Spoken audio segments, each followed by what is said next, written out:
زمانے میں برہنہ پا اور ننگے بدن رہا کرتے تھے وہ بادشاہ بن جائیں گے. ایسے بڑے لوگ ہیں جن کے پیروں میں چپل نہیں ہوتی تھی اور آج وہ بادشاہ بنے بیٹھے ہیں.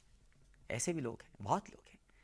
زندگی کی دوڑ اور تجارت میں عورت مرد کے ساتھ شریک ہو جائے گی. یہاں پر یہ نہیں ہے کہ جیسے عورتیں کاروبار میں حصہ نہیں, لیکن شریک کا مطلب یہ ہے کہ اتنی زیادہ تجارت میں حصہ داری ہوگی کہ ایک فرق جو اللہ سبحانہ و تعالیٰ نے قائم کر رکھا ہے عورت اور مرد کے درمیان, جو کہ اللہ کا قائم کردہ فرق ہے, ہم اور آپ اس میں یہاں حقوق کی جنگ نہیں چل رہی ہے, یہاں کوئی ویمن رائٹس کمیشن والے نہ آ جائیں. یہ ایک اللہ تعالیٰ کا بنایا ہوا ایک توازن ہے جسے ہم بگاڑنے کی کوشش کرتے ہیں. بہت سے معاملات میں شریک نہیں ہونا چاہیے, وہاں پر بھی جب خواتین شریک ہو جائیں تو بہت معاملات خراب ہو جاتے ہیں. مرد عورتوں کی نقالی پر فخر کریں گے اور عورتیں مردوں کی شباہت آزادانہ اختیار کریں گی. غیر اللہ کی قسمیں کھائی جائیں گی. کھاتے ہیں ہم اللہ کی قسم کے سوا, میری ماں کی قسم, میرے باپ کی قسم, میری بہن کی قسم, قرآن کی قسم, نبی کریم صلی اللہ علیہ وآلہ وسلم کی قسم, سنہری جالیوں کی قسم. یہ سب قسمیں ہم کھا کھا کر گفتگو کرتے ہیں. قسم صرف اللہ کی ہے, لیکن غیر اللہ کی قسمیں کھائی جائیں گی. صرف اللہ کی قسم ہوتی ہے بس, اور کسی کی قسم نہیں ہے. مسلمان بھی بغیر کہے جھوٹی گواہی دینے پر تیار ہوگا. صرف جان پہچان والوں کو سلام کیا جائے گا. غیر مسلم کے لیے شرعی قانون پڑھا جائے گا, یعنی غیر مسلم کو بھی شرعی قانون کی حد میں لا کر سزا دینے کا فیصلہ کیا جائے گا. اس کو بتایا جائے گا شریعت یہ ہے. غیر مسلم کے لیے شریعت نہیں ہے, شریعت تو مسلمانوں کے لیے ہے.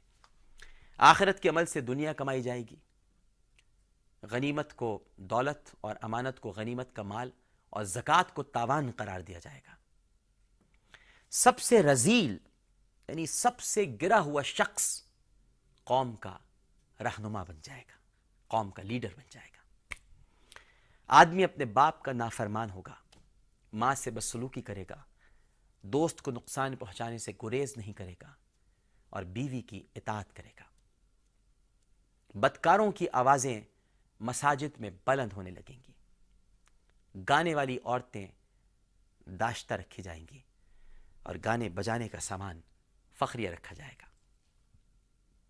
سر راہ شرابیں پی جائیں گی, ظلم کو فخر سمجھا جائے گا, انصاف بکنے لگے گا, درندوں کی کھال کے موزے بنائے جائیں گے, اور امت کا پچھلا حصہ پہلے لوگوں کو لان تان کرنے لگے گا.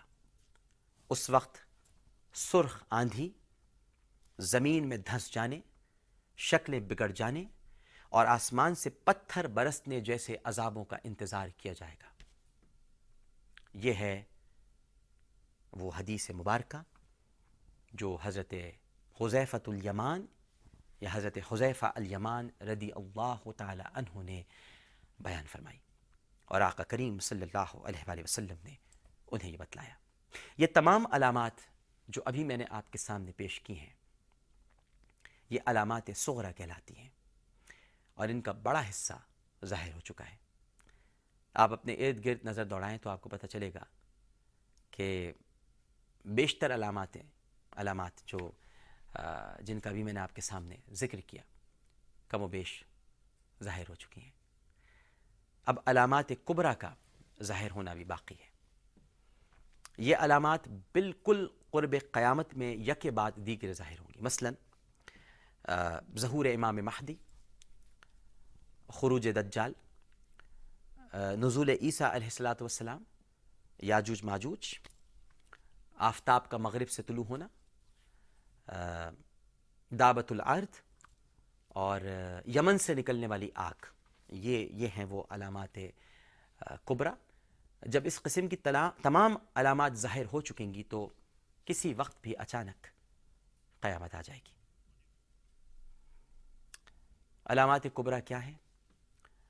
ان کی تفصیل بیان کرنے سے پہلے بعض ایسی علامات کا تذکرہ آپ کے سامنے کرنا ضروری ہے جن کا مشاہدہ ہم آج کل کر رہے ہیں, اور یہی وہ علامات ہیں جو بالآخر علامات کبریٰ کے ظاہر ہونے کا سبب بنیں گی.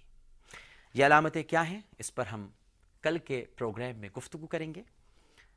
آثار قیامت پروگرام سے عامر لیاقت حسین کو اجازت دیجیے. اللہم صلی علی سیدنا و مولانا محمد وعلی آلہ واصحابہ وبارک وسلم وصلی علیہ. پروگرام پیش کرتے ہوئے زبان سے کوئی گستاخانہ جملہ نکل گیا ہو، کوئی گستاخی ہو گئی ہو تو اپنے رب کے حضور معافی کا خواستگار ہوں، اور اللہ نے چاہا تو کل پھر پروگرام کے ساتھ حاضر ہوں گا. اپنا بہت خیال رکھیے گا. اللہ حافظ.